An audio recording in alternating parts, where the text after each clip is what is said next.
Bonjour. On me pose souvent une question dans mes conférences que je pratique, c'est mais est-ce que le futur est prévisible? Alors je voudrais consacrer là cette YouTube à mon livre, Le chaos de la prospective et comment s'en sortir. Je voudrais le consacrer à un chapitre qui s'appelle Le futur est...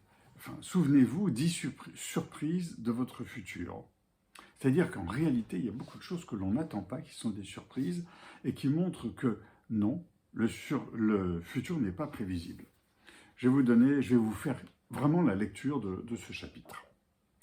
Une fois qu'on a affirmé cela, c'est-à-dire que le futur est imprévisible, indubitablement, certains faits étaient attendus et d'autres pas.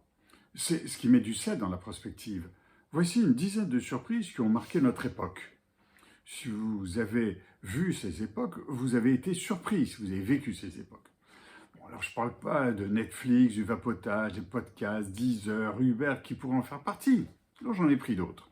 L'étude principale est que l'ambiance du moment, une nouvelle technologie, une interdiction, aide à formaliser une réponse technique à un besoin par l'intuition ou par la réflexion. Ces exemples ne sont pas nécessairement sortis de bureaux d'études sur des projets longs, mais ont influencé ou influencent la société ou certaines sociétés. Le futur se construit aussi bien sur une intuition géniale, comme l'iPhone, que sur une recherche longue, comme CRISPR-Cas9. Le premier exemple que je pense, c'est le fax. J'en conviens, c'est ancien. Mais ça me rappelle des souvenirs. Dans l'agence de design où je travaillais, les coursiers attendaient les plis à soumettre aux clients. Avec l'apparition soudaine du fax, qui avait trouvé enfin sa solution technique vers 1982-1983, le document était faxé au client. Le temps gagné était énorme. Et le prétexte du coursier en retard n'existait plus. C'est un bon prétexte pour nous. 10 ou 12 ans plus tard, avec Internet, le fax a disparu. La trottinette électrique. Jusque 2017, les rues se sont vues envahir par des vélos devenus, pour certains au fil du temps, électriques. Puis la trottinette électrique est apparue soudainement, métamorphosant les transports doux à deux roues car facilement transportables dans les transports en commun et très agile sur les voies dédiées, en principe. Surprise totale 2017. Je prends une autre surprise, le QR code. Le QR code, on le voit partout aujourd'hui, on est en 2023. Il a été inventé par un ingénieur, M. Masahiro Hara, en 1994 pour Toyota, pour suivre les pièces détachées. Je dirais que c'est une création papier-crayon. Il compte des milliers de caractères alors que le code barre n'en a que 12. Depuis environ 2005, il se multiplie. Là aussi, une surprise totale. La blockchain, les crypto-monnaies, les NFT. Comme souvent, une création s'attribue à un créateur avant celui qui l'a vraiment développé. Satoshi Nakamoto en 2008 serait le pseudonyme de la ou les personnes ayant développé la crypto-monnaie.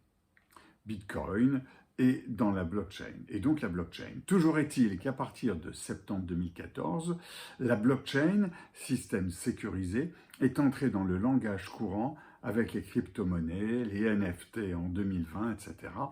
Une découverte inattendue. Je reviens à mon départ, non, le futur n'est pas 100% prévisible. ChatGPT, le prompt art. Le mot ChatGPT a explosé en décembre 2022. Il a donné un nom à l'intelligence artificielle générative, alors qu'il ne s'agit que d'un aspect de l'IA.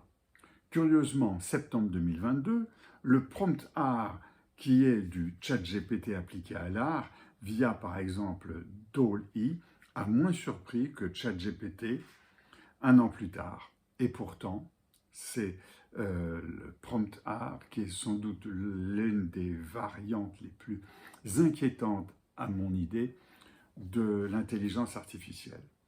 L'iPhone. Voilà un produit né de l'imagination d'un homme. Steve Jobs, et qui a bouleversé le monde. La création de l'iPhone est un véritable phénomène économique et de société. Économique, car Apple, son fabricant, est devenu la première société au monde en capitalisation et en trésorerie. Phénomène de société, car l'iPhone, le smartphone, a été le début d'une nouvelle ère de la communication avec Internet dans la poche et sa convivialité d'utilisation. Neuvième surprise, les réseaux sociaux. Les réseaux sociaux. En fait, Mark Zuckerberg voulait draguer dans son université, point d'interrogation. Facebook 2004, Twitter 2008, Instagram 2010 sont les initiateurs des réseaux sociaux grand public. On pourra parler de TikTok, etc. Ce système de communication a métamorphosé les rapports entre individus qui se connaissent ou pas physiquement et la communication en général. On ne communique plus officiellement par l'AFP, mais par tweet, aujourd'hui par X. On est sur un phénomène totalement nouveau des réseaux sociaux. On ne l'attendait pas. Je ne sais pas si Steve Jobs voyait venir les réseaux sociaux. Le cloud computing, c'est énorme aujourd'hui. C'est une économie gigantesque, en milliards. Le cloud computing stocke à distance les données qui sont de plus en plus massives. Comme pour toute invention, la paternité est multiple dès lors qu'elle fonctionne. Le créateur le plus admis est Jeff Bezos, patron d'Amazon, qui avait manqué de nombreuses ventes pour la fin d'année 2004. Noël 2004, un échec. Il exige à ses équipes, pour 2005, une capacité de stockage informatique à la mesure de l'ambition, plusieurs mois de potentiel de vente, afin de ne rater aucune vente. En janvier suivant, l'entrepôt, entre guillemets, de stockage d'informations est vide, Jeff Bezos loue l'espace. Ainsi est né le cloud computing d'Amazon, AWS, qui reste le leader mondial qui fait vivre le e-commerce d'Amazon. Encore deux exemples. CRISPR-Cas9, oui, j'ai cité tout à l'heure en introduction. Ces séquences de l'ADN sont travaillées depuis 1987. Ce n'est pas d'aujourd'hui. Il s'agit donc d'un exemple long du futur, dont l'aboutissement est très rapide. En fait, on a souvent des aboutissements dans la recherche qui mettent 30 ou 40 ans. Et il faut être attentif à ces recherches. Comme par exemple l'hydrogène en poudre.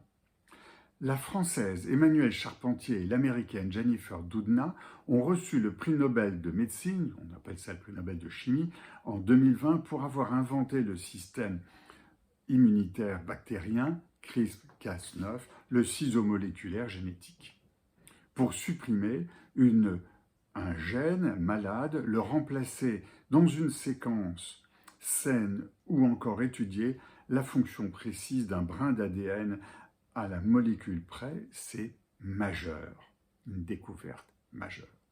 Et je termine par le microbiote. Alors non, le microbiote en tant que tel, ce n'est pas une découverte. Le terme microbiote se répand dans les années 2010, c'est-à-dire il y a une dizaine d'années seulement. Avant, on n'en parlait pas. Auparavant, on parlait de flore intestinale, c'est-à-dire que la connaissance du microbiote va bien plus loin dans sa raison d'être. On parle de deuxième cerveau. Demain, il y aura d'autres surprises métamorphosant le futur. Les surprises, cela ne s'annonce pas à l'avance. C'est bien pour cela qu'on ne sait pas, en général, ce que sera le futur, et on vit de beaucoup de surprises pour le futur. C'est ça qui est passionnant dans la prospective. Je repars en plongée et à bientôt.